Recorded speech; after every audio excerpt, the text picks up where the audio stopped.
There's a quote by Carl Jung, and he said, "The need to be needed is the need most feared," and it really made me think about the nature of relationships. It made me think about the contradictory behaviours we have as human beings in relationships, because we do want to feel like we matter and we do have significance in another person's life. But as soon as we actually do become important to another human being, there's something else that appears, because there is an element of exposure and vulnerability that appears when we do start to have a relationship with another.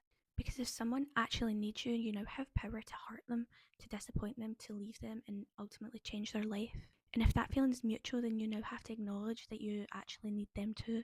I think what Jung was pointing towards, people desire connection in theory, but as soon as we actually are connected to someone, it dismantles the perception that we have of ourselves as a self sufficient, independent person. Because to be needed now means that you're entangled with another human being, and there's so much complexity in that. Because to be needed by someone means that they're no longer emotionally neutral towards you, and I think that's why human beings oscillate so much between wanting and not wanting connection. And if you want to get really philosophical, connection dissolves the illusion of separation. And if we look at it from an attachment perspective, it gets even more interesting, because the avoiding can feel really under pressure. Needed for the anxiously attached is actually very validating, because it soothes the fear of feeling rejected and abandoned. I think the most fascinating thing here is neither person is actually responding to the present moment, they're both responding to how their nervous system learned to cope.